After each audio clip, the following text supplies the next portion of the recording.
성경에는 7이라는 숫자가 자주 등장하죠. 이를테면 요한계시록에 보면 7교회, 7금초대, 7별, 하나님의 7영, 7등불, 또 7인, 7천사, 7나팔 등이 있죠. 그리고 마태복음 13장에서도 보면 주님은 7개의 비유를 통해서 하나님 나라를 설명하고 계십니다. 주님이 십자가 위에서 마지막 남기신 소위 우리가 알고 있는 대로 가상 7호는 분명 7이라는 숫자와 관계가 있죠. 초대교회 예루살렘 교회에 몇 집사가 있었습니까? 7집사가 선출된 내용이 기록되어 있습니다. 또 하나님께서 6일 동안 세상을 창조하시고 7일째 되는 날 안식하셨다고 하는 말씀이 창세기에 기록되어 있고 일주일은 7일로 되어 있는 것을 우리가 잘 알고 있습니다. 오늘 본문 말씀인 레위기서 23장의 말씀도 7이라는 숫자와 무관하지 않는 아주 밀접한 관계를 가지고 있는데요. 그건 다름이 아니라 이스라엘 백성들이 지킬 7개의 절기를 언급하고 있기 때문입니다. 오늘 본문 23장 말씀 중에서 몇 절을 여러분과 함께 읽어보시겠습니다. 여호와께서 모세에게 말씀하여 이르시되 이스라엘 자손에게 말하여 이르라. 이것이 나의 절기들이니 너희가 성회로 공포할 여호와의 절기들이니라.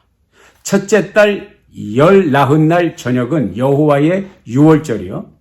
이달 15날은 여호와의 무교절이니 이래 동안 너희는 무교병을 먹을 것이요. 그 첫날에는 너희가 성회로 모이고 아무 노동도 하지 말지며 너희는 이래 동안 여호와께 화제를 드릴 것이요. 7째 날에도 성회로 모이고 아무 노동도 하지 말지니라. 너희는 매년 이래 동안 여호와께 이 절기를 지킬지니 너희 대대의 영원한 규례라. 너희는 7째 달에 이를 지킬지니라. 너희는 이래 동안 초막에 거주하되 이스라엘에서 난 자는 다 초막에 거주할지니 이는 내가 이스라엘 자손을 애굽 땅에서 인도하여 내던 때에 초막에 거주하게 한 줄을 너희 대대로 알게 함이니라. 나는 너희의 하나님 여호와이니라. 모세는 이와 같이 여호와의 절기를 이스라엘 자손에게 공포하였더라. 아멘. 본문에 소개되고 있는 유대인들의 7절기 가운데 첫 번째 절기가 무엇이냐면 유월절입니다. 영어로 The Feast of Passover 그렇게 표현하죠. 히브리어로는 페사흐라고 하는 단어로 표기가 됩니다. 이스라엘 백성들이 애굽에서 해방된 날을 기념하는 절기였죠. 본문 레위기 23장 5절에 이 말씀이 기록되어 있습니다. 그리고 이제 두 번째 절기가 뭐냐면 무교절, 영어로 The Feast of Unleavened Bread 이렇게 되어 있는데요. 히브리 표기로는 마초트라고 표현을 하죠. 종교력으로 볼 때 6월절 다음 날인 1월 15일 저녁에 시작을 해서 7일 동안 누룩 없는 떡을 먹었습니다. 본문 레위기 23장 6절부터 8절까지 기록이 되어 있죠. 무교병은 누룩 없는 빵을 의미하는데 왜 누룩 없는 것을 먹어야 했을까요? 출애굽기 12장 39절에 그 설명이 있습니다. 그들이 가지고 나온 발교되지 못한 반죽으로 무교병을 구웠으니 이는 그들이 애굽에서 쫓겨남으로 지체할 수 없었음이며 아무 양식도 준비하지 못하였음이었더라. 그렇게 설명하고 있습니다. 그리고 세 번째 절기는 바로 초실절, The Feast of First Fruits. 히브리어로는 바쿠림 이렇게 표기가 됩니다. 한마디로 첫 열매를 하나님 앞에 드리는 절기죠. 보리 수확의 첫 이삭을 단을 묶어서 하나님 앞에 그 첫 단을 드리는 절기를 의미하고요. 본문 레위기 23장 9절부터 14절에 기록이 되어 있습니다. 그리고 이제 네 번째 절기가 바로 오순절, 다른 표현으로 77절, The Feast of Weeks. 히브리어로는 샤부와 이렇게 표기가 되는데 밀의 첫 소산을 하나님께 드리는 절기였죠. 초실절로부터 50일째 되는 날에 지켰다고 해서 오순절 이렇게 표현하기도 하죠. 본문 레위기 23장 15절부터 21절에 그 내용이 기록되어 있습니다. 그리고 이제 다섯 번째 절기가 나팔절, The Feast of Trumpet. 트럼펫 나팔이죠.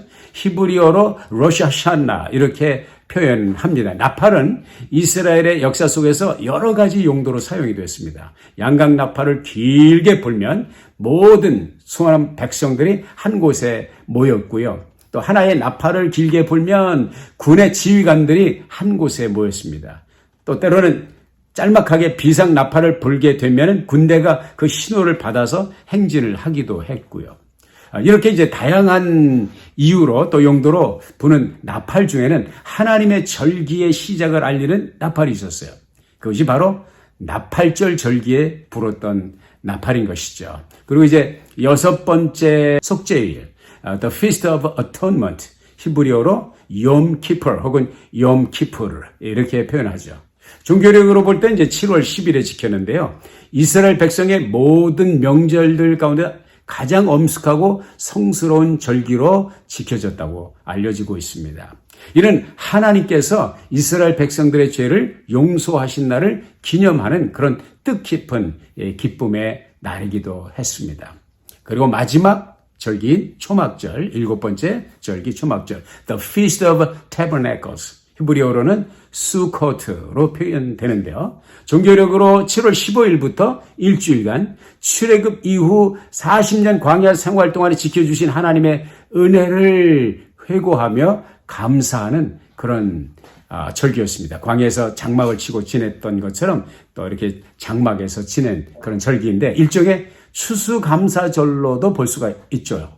다른 말로 장막절 또는 수장절이라고도 부르기도 하죠. 본문 레위기 23장 33절 이하에 언급되고 있습니다. 이런 여러 절기는 거의 대부분 이스라엘의 농경 생활과 연관된 날들이라고 하는 데서 그 1차적인 의미를 찾을 수가 있는데요. 이런 차원에서 보면 신약 시대를 살고 있는 우리들에게는 별 큰 의미가 없다고 보는 이들도 있을 수 있습니다. 더구나 문자적으로 그 절기들을 지켜야 할 의무는 없다는 것이죠. 그렇다면 오늘을 살아가는 우리들에게 이런 절기들은 정말 아무런 의미가 없는 것일까요? 그렇지 않습니다. 왜냐하면 이 절기들은 이스라엘 백성들이 지켜야 했던 일상의 축제일 이상의 영적 의미를 담고 있기 때문이죠. 하나님의 구속의 역사, 구속사라고 하는 커다란 밑그림을 놓고 볼 때 분명 이 절기들은 아주 깊은 심원한 뜻을 담고 있기 때문이죠. 예를 들면 6월절 사건은 우리의 구원자 되시는 예수님의 십자가의 대속의 죽으심을 예표하는 사건이 아니었습니까? 세례 요한이 요단 강변에서 군중들을 향해서 뭐라고 외쳤습니까? 예수님을 가리켜 보이면서 보라, 세상 죄를 지고 가는 하나님의 어린 양이로다. 이렇게 외쳤던 그의 외침이 바로 그것이었죠. 또 무교절에 먹었던 누룩 없는 빵, 무교병은 참 의인으로서 흠과 티가 없고 죄 없으신 우리 주님이 무덤의 장사되심을 상징하는 것이죠. 그리고 초실절은 부활의 첫 열매 되신 우리 주님의 부활을 예표하는 것이었고요. 오순절은 사도행전 2장이 묘사하고 있는 대로 교회 탄생을 가능케 했던 성령이 임하신 성령의 강림을 예표했던 그런 절기였습니다. 그리고 이제 나팔절은 장차 구원받은 성도들을 모실 우리 주님의 공중재림과 성도들의 휴고를 예표한다고 볼 수가 있고요. 그리고 속죄일, The Feast of Atonement는 아직도 참 메시아요 구원자 되시는 예수님께로 돌아오지 않고 있는 수많은 유대인들이 이제 마지막 때에 깨닫고 회개하여 하나님의 속죄, 우리 주 예수 그리스도의 속죄의 은혜를 입을 그 때를 예표한다고 볼 수가 있고요.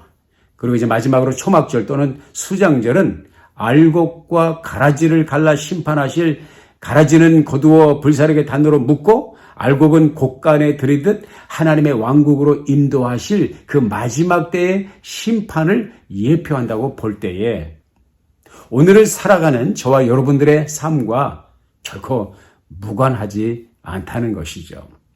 우리 주님은 이 세상에 반드시 다시 오십니다. 천하 만국을 다스리고 통치하실 왕으로, 만왕의 왕으로 오실 것입니다. 세상 모든 사람들을 심판하실 심판주로 오실 것입니다.